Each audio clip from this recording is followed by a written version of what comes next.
Hi all welcome back to nice trade. This is Niyas.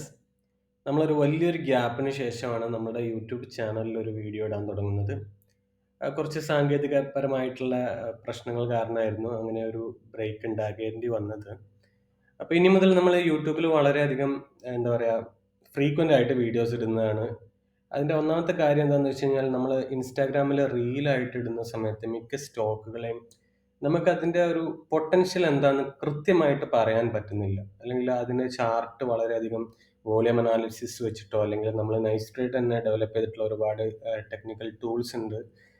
Research ചെയ്തിട്ട് develop ചെയ്തിട്ടുള്ള.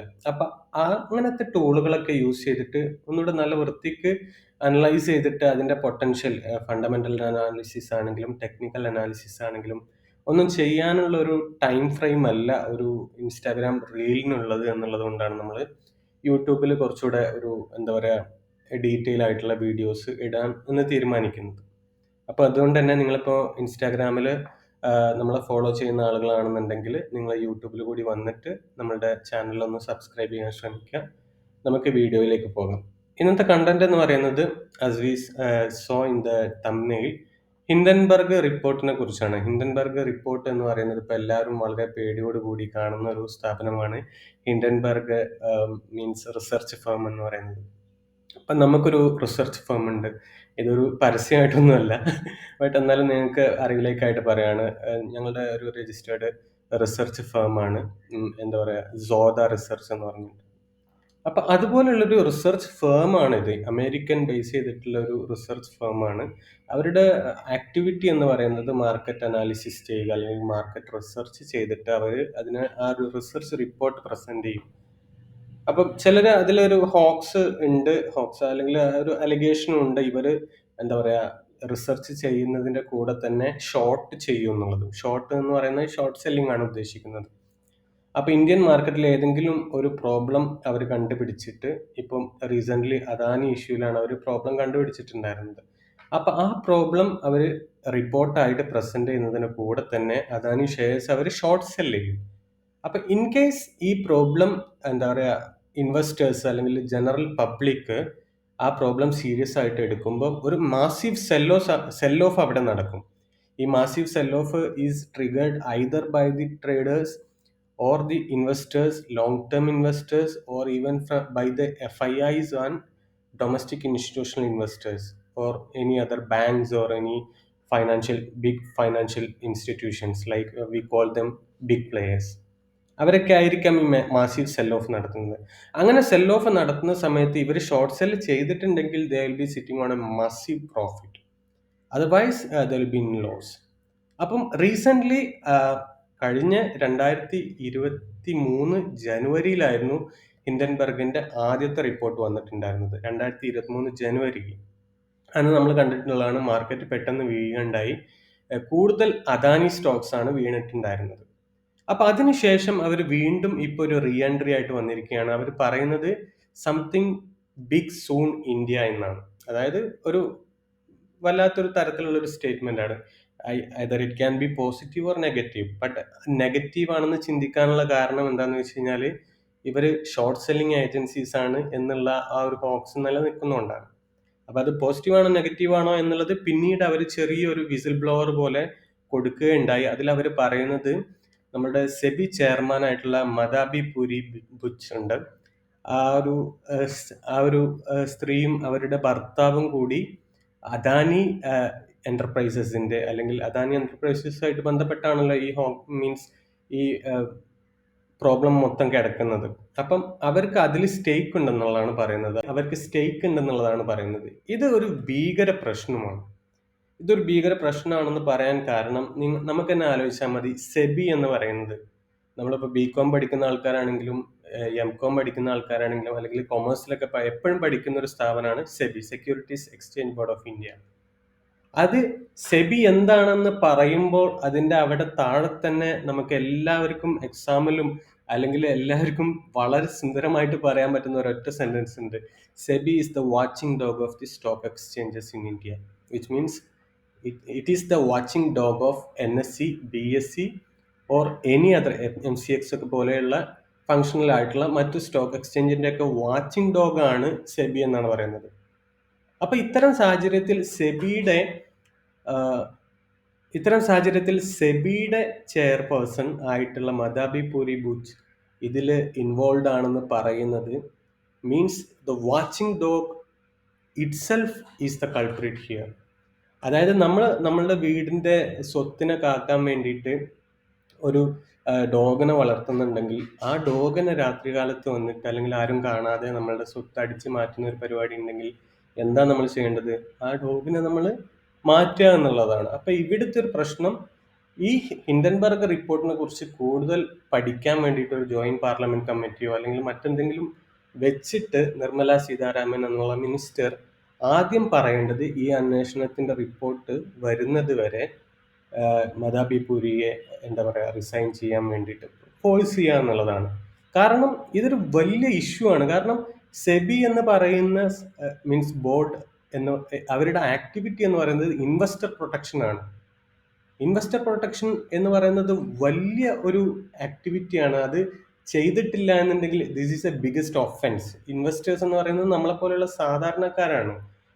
Retailers ആയിട്ടുള്ള അവിടുന്ന് ഇവിടുന്ന് നമ്മൾ വളരെ അധ്വാനിച്ച് പൈസ ഉണ്ടാക്കിയിട്ട് ഓരോ സ്റ്റോക്കിൽ കൊണ്ടുപോയിട്ട് ട്രേഡ് എന്ന് പോലെയല്ല നമ്മൾ പറയുന്നത്. ഇൻവെസ്റ്റേഴ്സ് ലോങ് ടേം ആയിട്ട് ഇൻവെസ്റ്റ് ചെയ്യുന്ന ആ ഇൻവെസ്റ്റേഴ്സിനെ പ്രൊട്ടക്ട് ചെയ്യുക എന്നുള്ളതാണ്. ആ സാഹചര്യത്തിൽ ഇവർ ചെയ്തിരിക്കുന്നത് ഇതൊരു അലിഗേഷനാണ്, തെളിയിക്കപ്പെട്ടിട്ടില്ല. പക്ഷെ അങ്ങനെ ചെയ്തിട്ടുണ്ട് എന്നുണ്ടെങ്കിൽ this is A biggest offence they have done. Like watching dog ആകുന്നതിന് പകരം അദാനി എന്റർപ്രൈസസിൽ അവർക്ക് സ്റ്റേക്ക് ഉണ്ടാകുക എന്ന് പറയുന്നത് ഇൻസൈഡർ ട്രേഡിംഗ് ഓൺലി. ഇൻസൈഡർ ട്രേഡിങ്ങിന്റെ കുറച്ചുകൂടെ മൂത്ത രൂപം എന്നൊക്കെ വേണമെങ്കിൽ നമുക്ക് പറയാം. അപ്പം ഇത് അതിന്റെ ഒരു ബാക്ക് സ്റ്റോറിയാണ്. അത് നമ്മൾ അതിന്റെ അലിഗേഷനും മറ്റു കാര്യങ്ങളും എന്താണെന്ന് നമുക്ക് തെളിയാനിരിക്കുകയാണ്. അത് വഴിയെ വരും. നമുക്ക് നെക്സ്റ്റ് നോക്കാനുള്ളത് ഇതിന്റെ ഇമ്പാക്റ്റ് എന്തായിരിക്കും എന്നുള്ളതാണ്. മാർക്കറ്റിൽ ഇതിന്റെ ഇമ്പാക്റ്റ് എന്തായിരിക്കും എന്നുള്ളത് നമുക്ക് ചാർട്ട് വഴി നിന്ന് നോക്കാം. നമുക്ക് ഇത് പേടിക്കേണ്ട ആവശ്യമുണ്ടോ, പാനിക് ആകേണ്ട ആവശ്യമുണ്ടോ എന്നുള്ളത് നമുക്ക് ചാർട്ടൊക്കെ ടെസ്റ്റ് ചെയ്തിട്ട് നോക്കാവുന്നതാണ്. അതുപോലെ തന്നെ നമ്മൾ ചാർട്ടിൽ കഴിഞ്ഞ പ്രാവശ്യം, അതായത് ജാനുവരി 2023 എന്താണ് മാർക്കറ്റിന് സംഭവിച്ചിട്ടുള്ളത്, സെയിം ഇൻസിഡന്റിൽ എന്താണ് മാർക്കറ്റിന് സംഭവിച്ചിട്ടുള്ളത് എന്നുള്ളത് കൂടി നമ്മളിവിടെ ചെക്ക് ചെയ്യാൻ നോക്കുക. Let's go to the chart and watch it. Welcome to the chart of Nifty with a 4-hour time frame. നമുക്ക് നോക്കാം, ഇതിൽ ഏകദേശം ഈ ഒരു ഏരിയയിലാണ് നമുക്ക് ഇപ്പോൾ ഈ കഴ്സർ കാണുന്ന ഈ ഒരു ഏരിയയിൽ വെച്ചിട്ടായിരുന്നു ഈ ന്യൂസ് ഹിൻഡൻബർഗ് ആദ്യമായിട്ട് പുറത്തു വിട്ടിട്ടുണ്ടായിരുന്നത്. അന്ന് ഇന്ത്യൻ മാർക്കറ്റിന് വന്നിട്ടുള്ള ഒരു ഫോൾ എന്ന് പറയുന്നത് all together say for example ഇവിടെ നമുക്ക് കാണാൻ പറ്റും, ലൈക്ക് 695 പോയിന്റാണ് 2-3 ദിവസം കൊണ്ട് വീണിട്ടുള്ളത്, ഒരു 4 ഡേയ്സിൽ വീണിട്ടുള്ളത്, വിച്ച് ഈസ് 3%. അതൊരു ഇൻഡെക്സിനെ സംബന്ധിച്ചിടത്തോളം വലിയൊരു ഫോളൊന്നും അല്ല. അതിനേക്കാൾ വലിയ ഫോൾ നമ്മൾ ഇപ്പോൾ ഈ അടുത്ത് വന്നിട്ടുള്ള ഇലക്ഷൻ ഡേയിലൊക്കെ നമ്മൾ കണ്ടിട്ടുള്ളതാണ്. പക്ഷെ നമുക്ക് അറിയാം, ഏതൊരു റിസർച്ച് റിപ്പോർട്ടാണെങ്കിലും ഇന്റർനാഷണലി അത് നമുക്ക് പൊതുജനങ്ങൾക്ക് എത്തുന്ന സമയത്തല്ല ഇത് ആദ്യമായിട്ട് റിഫ്ലക്ട് ചെയ്യുന്നത് മാർക്കറ്റിൽ. കാരണം ഇത്തരത്തിലുള്ള ഇൻഫർമേഷൻസ് ഒക്കെ ഇപ്പോൾ ഹിൻഡൻബർഗ് ആണെങ്കിലും വേറെ ഏത് റിസർച്ച് ഫേം ആണെങ്കിലും ഇത് ആദ്യം ഷെയർ ചെയ്യുന്നത് ബിഗ് പ്ലേയേഴ്സിനായിരിക്കും. നമുക്കൊക്കെ ഈ ന്യൂസ് എത്തുന്നതിന് മുമ്പ് ഓൾറെഡി മാർക്കറ്റിൽ ഇത് റിഫ്ലക്ട് ചെയ്തിട്ടുണ്ടാവും. സോ വി ക്യാൻ സി ഈ ഒരു ബുള്ളിഷ് ട്രെൻഡ് ഉണ്ടായിരുന്ന സമയത്ത് സഡൻലി ഇവിടെ ഒരു ക്യാൻഡിൽ കണ്ടു നമ്മൾ. ഈ ഒരു ക്യാൻഡിൽ മുതൽ ഇവിടെ ഒരു ഫോൾ വന്നിട്ടുണ്ട്.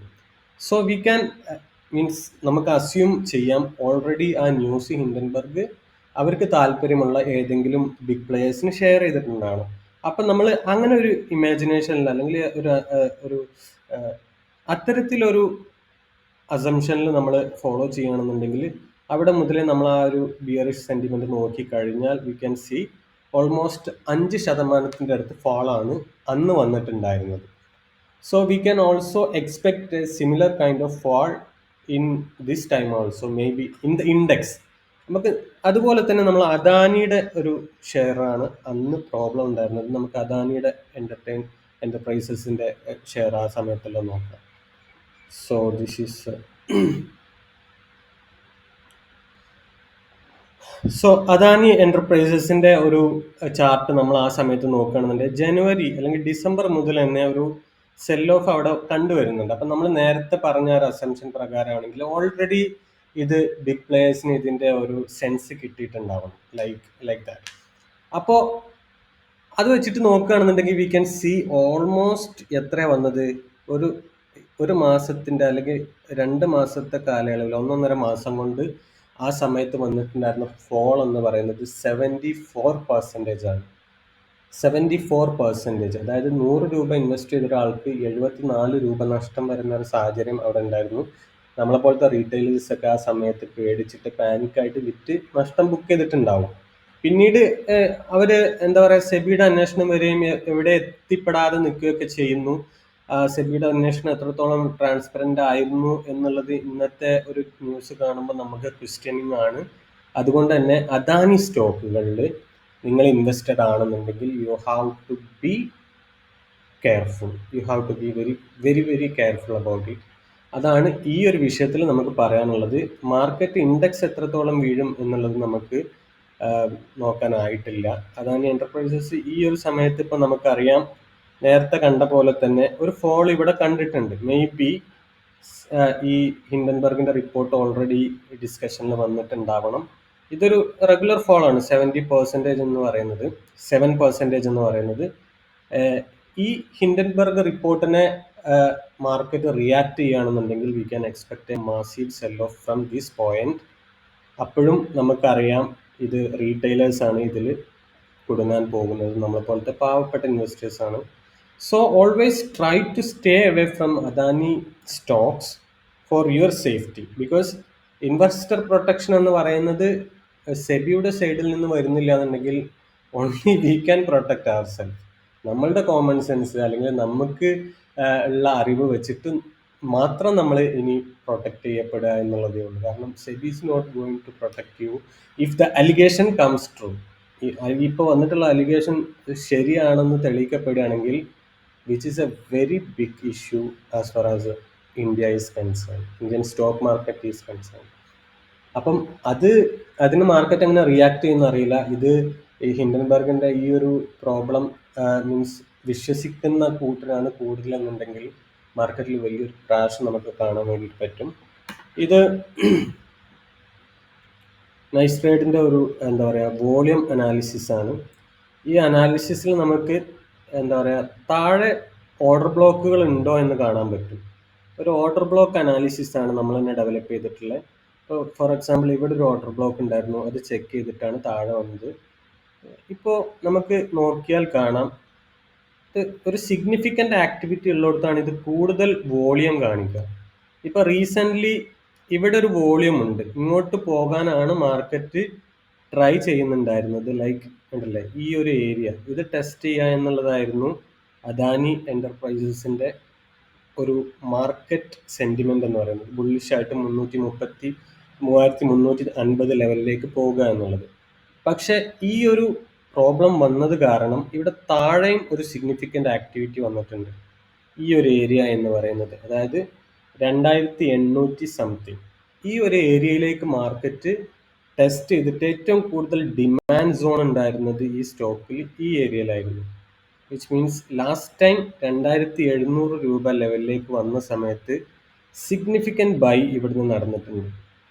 സോ ഇവിടുത്തെ ഓർഡർ ബ്ലോക്കും ഫില്ല് ചെയ്തിട്ട് അല്ലെങ്കിൽ ഇവിടുത്തെ ഓർഡർ ബ്ലോക്കും ഫില്ല് ചെയ്ത് ഇവിടെ ഒരുപാട് ബൈ ഓർഡേഴ്സ് വന്നിട്ടുണ്ടല്ലോ. അപ്പം ഇതിന് താഴത്തൊക്കെ ഇഷ്ടംപോലെ സ്റ്റോപ്പ് ലോസ് ഓർഡേഴ്സ് ഉണ്ടാവും. ഈ സ്റ്റോപ്പ് ലോസ് ഓർഡേഴ്സിനൊക്കെ ഹണ്ട് ചെയ്തിട്ടാണ് അദാനി എന്റർപ്രൈസസ് ഇനി തിരിച്ചു കയറാൻ സാധ്യതയുള്ളൂ. അതുകൊണ്ട് ഈ ഒരു ലെവലിലേക്ക് മാർക്കറ്റ് ഒരു 14% മിനിമം ഈ ഒരു ന്യൂസിന്റെ റിയാക്ഷനോട് കൂടി താഴാൻ സാധ്യതയുണ്ട്. മേ ബി അതിനേക്കാൾ കൂടുതൽ പോകാനും സാധ്യതയുണ്ട്. പക്ഷെ ഏറ്റവും മിനിമം ഇത്രയെങ്കിലും പോകാൻ സാധ്യതയുണ്ടെന്നുള്ളതാണ് എൻ്റെ ഒരു കണക്കുകൂട്ടൽ. ഇതൊരു ഫൈനാൻഷ്യൽ അഡ്വൈസ് അല്ല. This is only my opinion. This is purely four educational purpose. Okay, അപ്പൊ ഈ ഒരു ലെവലിലേക്ക്, അതായത് ലാസ്റ്റ് ഇവിടുന്ന് വന്നിട്ടുള്ള ഈ ഒരു ക്യാൻഡിൽ ഉണ്ടല്ലോ, ഇതെന്ന് പറയുന്നത് ജൂൺ 4 ഈ ജൂൺ 4 നമുക്ക് അറിയാം എന്താ സംഭവിച്ചിട്ടുള്ളതെന്ന്. ഇലക്ഷൻ റിസൾട്ട്, അതുപോലെ തന്നെ മറ്റേ എന്താ പറയാ what was that, the exit poll scam and all. ആ സമയത്ത് അവിടുന്ന് നല്ലൊരു ബൈ വന്നിട്ടുണ്ടായിരുന്നു. ആ ഒരു ലെവലിലേക്ക് ഇനി ഇങ്ങോട്ട് താഴാൻ സാധ്യതയുണ്ട്. അതും ബ്രേക്ക് ചെയ്ത് താഴെ പോയി കഴിഞ്ഞാൽ God nose were is this stock going to, take support. അപ്പം വളരെയധികം നമ്മൾ ശ്രദ്ധിച്ചിട്ട് വേണം ഈ സ്റ്റോക്കിലൊക്കെ നമ്മൾ ഇൻവെസ്റ്റ് ചെയ്യാൻ വേണ്ടിയിട്ട്. And let's next go to the Nifty. അതാണല്ലോ നമ്മളെ എല്ലാവരെയും ബാധിക്കുന്ന ഒരു കാര്യം. നിഫ്റ്റിയുടെ ചാർട്ടിലും നമുക്ക് ഈ ഒരു അനാലിസിസിൽ വെച്ച് നോക്കായിരുന്നു. അങ്ങനെ നോക്കുമ്പോൾ 4 hour ടൈം ഫ്രെയിമിൽ Nifty was bullish. It was intended to go upward. നമുക്കറിയാം ഇവിടെ നല്ലൊരു സിഗ്നിഫിക്കൻ്റ് ആക്ടിവിറ്റി ഉണ്ടായിരുന്നു. പക്ഷേ അൺഫോർച്ചുനേറ്റ്ലി ഈ ഒരു സ്കാം വന്നതോടുകൂടി ഐ തിങ്ക് ആ ഒരു ഫോൾ വളരെയധികം ഇമ്പാക്റ്റ് ആയിട്ട് നിൽക്കുകയാണെന്നുണ്ടെങ്കിൽ, അല്ലെങ്കിൽ ആ ഫോള് വളരെ ഭീകരമായിട്ട് വരികയാണെന്നുണ്ടെങ്കിൽ നമുക്ക് ഈ ഒരു ഏരിയയിലേക്ക് എക്സ്പെക്റ്റ് ചെയ്യാം മാർക്കറ്റിനെ ഫോർ ഷോർട്ട് ടേം. അല്ലെങ്കിൽ ചെറിയ രീതിയിൽ നമ്മളത് ആ ലെവൽ എന്ന് പറയുന്നത് അദാനിയുടെ കേസ് പറഞ്ഞ പോലെ തന്നെ 4th June, അതായത് ആ എക്സിറ്റ് പോളിന് ശേഷം വന്നിട്ടുള്ള എന്താ പറയുക, നമ്മളെ ഇലക്ഷൻ റിസൾട്ട് വന്നിട്ടുള്ള ആ ഒരു ലെവൽ ഉണ്ടല്ലോ, വിച്ച് ഈസ് ലൈക്ക് ഈ ഒരു പോൾ. ഇവിടെയാണ് ഇനി ഒരു സിഗ്നിഫിക്കൻറ്റ് പിവട്ടൽ സപ്പോർട്ട് എന്ന് പറയും. നമ്മളുടെ ഒരു ടൂൾ ഡെവലപ്പ് ചെയ്തതാണ് നമ്മൾ. ആ ഒരു ടൂൾ പ്രകാരം നമുക്ക് കാണുന്ന ഒരു സിഗ്നിഫിക്കൻറ്റ് പിവട്ടൽ സപ്പോർട്ട് എന്ന് പറയുന്നത് ഈ ഏരിയയിലാണ്, വിച്ച് ഈസ് ലൈക്ക് 21,800 to 21,200. ഈ ഒരു ഏരിയയിൽ സപ്പോർട്ട് എടുക്കുക എന്നുള്ളതായിരിക്കാം ഒരു നല്ലൊരു ഫോൾ ആണെന്നുണ്ടെങ്കിൽ നമുക്ക് എക്സ്പെക്റ്റ് ചെയ്യാവുന്നത്. സോ അതിനനുസരിച്ച് നമ്മൾ നമ്മളുടെ പോർട്ട്ഫോളിയോ ഒക്കെ സെറ്റ് ചെയ്ത് വെക്കുക. ഏതെങ്കിലും ലോസ് മേക്കിംഗ് ആയിട്ടുള്ള സ്റ്റോക്കുകൾ ഉണ്ടെന്നുണ്ടെങ്കിൽ അതിനെ വീണ്ടും കൂടുതൽ ലോസ് ആക്കാതെ പറ്റിയ രീതിയിൽ അതിനെ എക്സിറ്റ് ചെയ്യുക. പ്രോഫിറ്റുകളൊക്കെ ബുക്ക് ചെയ്യാൻ ശ്രമിക്കുക. മാർക്കറ്റ് ഓൾറെഡി ഭയങ്കര ഓവർ വാല്യൂഡ് ആണ്, ഒരുപാട് ഓവർ വാല്യൂഡ് ആണ്. നമുക്ക് തന്നെ അറിയാം ഇന്ത്യൻ മാർക്കറ്റ് ഡിസർവ് ചെയ്യുന്ന തരത്തിലുള്ള ഒരു മീൻസ് കുതിപ്പാണ് ഇക്കാലത്ത് നടത്തിയതെന്ന്. കാരണം നമുക്കറിയാം ഒരു അൺസ്റ്റേബിൾ ആയിട്ടുള്ള ഒരു ഗവൺമെന്റ് ആണ് ഇപ്പോഴും ഇന്ത്യയിലുള്ളത്, ഇന്ത്യ ഭരിച്ചുകൊണ്ടിരിക്കുന്നത്. ആ അൺസ്റ്റേബിൾ ഗവൺമെന്റിൽ ഒരു സ്റ്റോക്ക് മാർക്കറ്റ് ഇത്തരത്തിൽ മൂവ്മെന്റ് നടത്തുന്നത് നമുക്ക് എപ്പോഴും ഒരു സംശയ കണ്ണുകളോട് കൂടി കാണണം. അപ്പൊ എപ്പോഴും ഒരു ഇന്റലിജന്റ് ഇൻവെസ്റ്റർ എന്ന് പറയുന്നത്, ഇന്റലിജന്റ് ഇൻവെസ്റ്റേഴ്സ്, ഞാൻ ട്രേഡേഴ്സിനെ കുറിച്ചല്ല പറയുന്നത്, ഇൻവെസ്റ്റ് ചെയ്യുന്നവർ ചെയ്യേണ്ടത് wait for the market to correct to the valuation point. നല്ല കറക്റ്റ് വാല്യുവേഷനിൽ നല്ല PE റേഷ്യോ ഉള്ള സ്റ്റോക്കുകൾ, ഈവൻ ഇൻഡെക്സ് നല്ല PE റേഷ്യോയിൽ ആകുന്ന സമയം വരെ ക്രാഷ് ആവാൻ വേണ്ടിയിട്ടോ അല്ലെങ്കിൽ ഒരു കറക്ഷന് വേണ്ടിയിട്ടോ നിങ്ങൾ വെയിറ്റ് ചെയ്യുക. ആ സമയത്ത് ചെറിയ കോസ്റ്റിന് നമ്മൾ ഇത് വാങ്ങിക്കുക എന്നുള്ളതാണ്. സോ നമ്മളുടെ ലാസ്റ്റ് റീൽ, അതായത് ഇൻസ്റ്റാഗ്രാമിൽ നമ്മൾ ലാസ്റ്റ് ഇട്ടിട്ടുള്ള റീൽ എന്ന് പറയുന്നത് നല്ല വാല്യുവേഷനിലുള്ള സ്റ്റോക്കുകളെ കുറിച്ച് ഡിസ്കസ് ചെയ്യാൻ വേണ്ടിയിട്ടുള്ള ഒരു റീലായിരുന്നു. അപ്പോൾ അതിൽ ഒരുപാട് പേര് താഴെ വന്നിട്ട് കമൻറ്റ് ചെയ്യുകയുണ്ടായി, ആ സ്റ്റോക്കുകളുടെയൊക്കെ വാല്യുവേഷൻ എത്രയാണെന്നുള്ളത് ട്രെൻഡ് ലൈൻ വാല്യുവേഷൻ മെക്കാനിസം വഴി നമ്മൾ അതിൻ്റെ കൊടുത്തിട്ടുണ്ടായിരുന്നു. ട്രെൻഡ് ലൈൻ എന്ന് പറഞ്ഞിട്ടുള്ള ഒരു റിസർച്ച് ഫേമിൻ്റെ വാല്യുവേഷൻ സ്കോർസാണ് നമ്മൾ കൊടുത്തിട്ടുള്ളത്. അതിൽ 100ൽ 15ന്റെ മേലെ ആണെന്നുണ്ടെങ്കിൽ ഫെയർ വാല്യുവേഷൻ ആണെന്നും അല്ലെങ്കിൽ അഫോർഡബിൾ വാല്യുവേഷൻ ആണെന്നുള്ളതൊക്കെയാണ് അതിൻ്റെ അനുമാനിക്കുന്നത്. അപ്പം ഒരുപാട് സ്റ്റോക്കുകൾ നമ്മൾ അതിൻ്റെ താഴെ ഡിസ്കസ് ചെയ്യപ്പെടുകയുണ്ടായി. അപ്പോൾ ഒരുപാട് പേര് നല്ല അനാലിസിസിലൂടെ കൊണ്ടുവന്ന സ്റ്റോക്കുകൾ അവിടെ ഡിസ്കസ് ചെയ്യപ്പെട്ടിട്ടുണ്ട്. അപ്പം നിങ്ങൾക്ക് ആ സ്റ്റോക്കുകളിലൂടെയൊക്കെ അല്ലെങ്കിൽ ആ റീലൊക്കെ നോക്കിയിട്ട് ആ സ്റ്റോക്കുകളൊക്കെ നിങ്ങൾക്കും അനാലിസിസിലേക്ക് എടുക്കാവുന്നതാണ്. അതുപോലെ തന്നെ ഇനി അടുത്ത യൂട്യൂബിൽ നമ്മൾ കൊണ്ടുവരാൻ പോകുന്ന വീഡിയോ എന്ന് പറയുന്നത് ഏറ്റവും നല്ല വാല്യുവേഷനിലുള്ള ഡ്യൂറബിൾ സ്റ്റോക്കുകളെ കുറിച്ചാണ്. അതായത് ഡ്യൂറബിൾ സ്റ്റോക്ക് എന്ന് പറയുന്നത് ഫൈനാൻഷ്യൽ ഡ്യൂറബിലിറ്റി, നല്ല രീതിയിൽ ഫൈനാൻഷ്യലി സ്ട്രോങ് ആയിട്ടുള്ള സ്റ്റോക്കുകൾ, ഇപ്പോൾ നിഫ്റ്റി 50-ലാണെങ്കിലും നിഫ്റ്റി 200-ലാണെങ്കിലും നിഫ്റ്റി 100-ലൊക്കെ ആണെങ്കിലും ഉള്ള ഒരുപാട് സ്റ്റോക്കുകൾ ഇപ്പം നല്ല വാല്യൂ പോയിന്റിൽ കിടക്കുന്നുണ്ടാവും. അപ്പോൾ മാർക്കറ്റ് ഒരു കറക്റ്റ് ചെയ്യുന്ന സമയത്ത് അത്തരം സ്റ്റോക്കുകളിലാണ് നമ്മൾ ഇൻവെസ്റ്റ് ചെയ്യേണ്ടത്. അത്തരം സ്റ്റോക്കുകൾ നമുക്ക് നല്ല വാല്യൂ പോയിന്റിലും കിട്ടും, ചിലപ്പോൾ ഡിസ്കൗണ്ടഡ് റേറ്റിലും കിട്ടും. അതാണ് ബിഗ് പ്ലേയേഴ്സിൻ്റെ സ്ട്രാറ്റജി. ബിഗ് പ്ലേയേഴ്സ് മാർക്കറ്റിനെ ക്രാഷ് ചെയ്യിപ്പിച്ചിട്ട് അവിടുന്ന് ചെറിയ ഡിസ്കൗണ്ടഡ് പ്രൈസിൽ വാങ്ങിച്ചിട്ടാണ് അവർ വീണ്ടും ഇതേപോലെ മാർക്കറ്റ് അടിച്ചു കയറുന്ന സമയത്ത് വിൽക്കുക. അപ്പം അതുപോലെ നമ്മളും ചെയ്യുക എന്നുള്ളതാണ് മാർക്കറ്റിൽ പ്രോഫിറ്റബിൾ ആവാൻ വേണ്ടിയിട്ടുള്ള ഒരേ ഒരു സ്ട്രാറ്റജി എന്ന് പറയുന്നത്. So I hope you like this video. അങ്ങനെ നിങ്ങൾക്ക് ഉപകാരപ്പെട്ടിട്ടുണ്ടെന്നുണ്ടെങ്കിൽ please subscribe the channel, like this video. നിങ്ങളുടെ കമൻറ്റ് ആയിട്ട് നിങ്ങളുടെ അഭിപ്രായം, നിങ്ങളുടെ കൺസേൺ ഒക്കെ നിങ്ങൾ കമൻ്റ് ആയിട്ട് രേഖപ്പെടുത്തുക. I am planning to continue this YouTube thing, and please support me. Thank you very much and see you. Bye bye. This is Nia signing off.